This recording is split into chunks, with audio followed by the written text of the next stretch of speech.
On. Okay. Hi, I'm Krystle Ball, and I'm running for Congress as a Democrat in the 1st District of Virginia. And the reason that I decided to run was because I looked around and I really had this realization that we can't have another 20 years like the last 20 years. 20 years from now, we can't be still arguing about healthcare and education and the environment in the way that we have been basically my entire life. And the specific thing that really sort of pushed me over the edge and caused me to feel just compelled to get involved and to run is giving birth to my daughter, Ella, who's now 17 months old.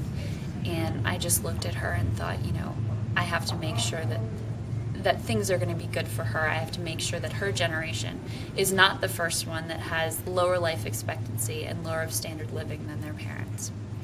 So Ella is also a big part of why I've decided to come out so strongly in my conservative district in favor of LGBT equality.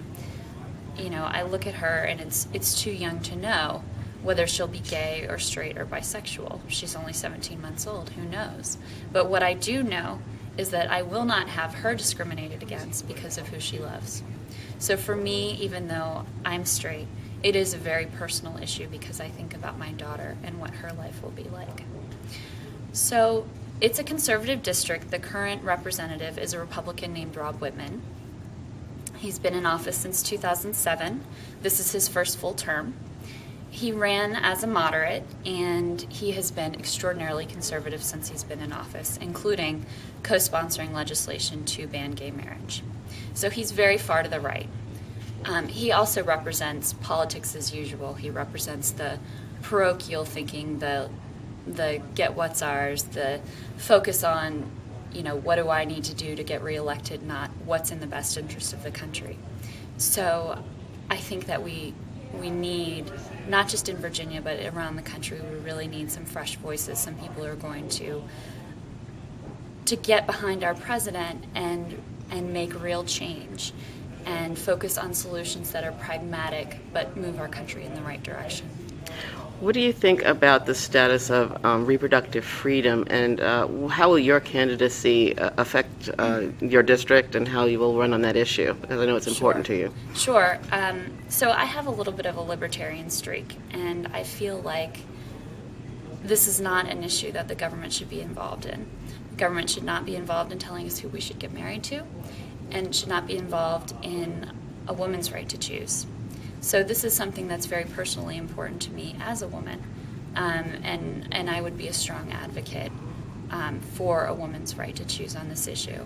And that's consistent with my views on a lot of issues, and that's a way that conservatives in my district, even if they don't agree with my stance on that issue, they can respect where I'm coming from because it's philosophically consistent. And I know that you're really excited about getting young people involved in your campaign and getting them involved in politics early, Sure. because they have a lot at stake themselves. Yes. What is your campaign doing it's kind of unique? Explain what you're trying to do. So we're running a promotion right now. I'm 27 years old. I'm still paying off my student loans. And we've had a lot of excitement around the country from people who are still in college or recent grads or grad students or recent graduates of graduate schools. And they're coming out into this very difficult economic climate with huge amounts of debt and not sure how to pay off their loans. So we thought, how can we help them and also do something good for the country by having them help my campaign? So what we've done is we've created this promotion where individuals can sign up to raise money for Krystle Ball for Congress in a very grassroots, new media way. And the person who raises the most money will pay off their student loans up to $50,000. There's a couple of caveats. There's a floor of $10,000, so we would always, no matter how much money is raised in the contest, we would pay off up to $10,000. Above that, whatever the contest raises, we will pay off 50% towards the student loan. So for example, if the contest raises $40,000, we'll pay off up to $20,000 of your student loans. And if you don't have student loans, you can still participate, and if you win, we will pay off the $10,000. That's fantastic. I know Thank that you. will be a big motivator for a lot of students. Thank you. In facing your opponent, it's almost certain that the advertising is going to be, to say the least, aggressive, Right. especially on your stance on reproductive freedom and LGBT rights. Sure. And it can get ugly, and it can Sure. get expensive. What kind of talk about the media markets that you're going to have to face to do paid media? So it's a challenging media market, and historically, candidates have not used television media because it is a very fragmented market. We have DC and we have Richmond and we have Hampton Roads markets. So it's tremendously expensive to go to television. Now, this race I think is going to be more competitive than races in this district have been in the past.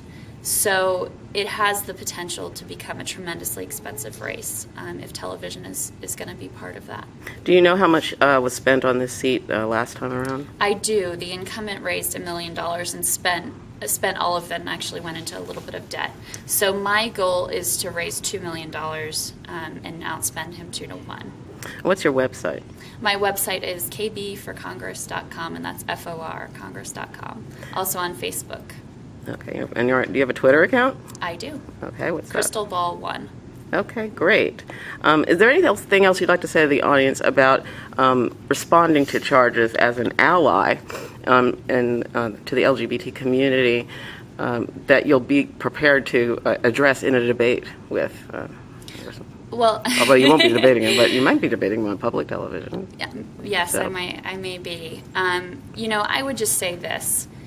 This is a difficult issue, and a lot of politicians have hedged on this issue because of the realities of their district, and they say, well, let me get elected and then I can help you. But I come at it from the perspective of I want to be a leader. So part of being a leader is to stand up for what you believe in and to really truly lead. So I would just say, to any straight allies out there, be courageous. Our best moments of a party have come when we've taken courageous stands for what's right. Yes, and that is the major message, is that we need every straight ally that we can get, and they need to just be able to come out of the closet as well as an ally. And we thank you that you're running publicly in favor and support of those issues. Thank you. And that website again is? kbforcongress.com. Thank you very much. Thank you.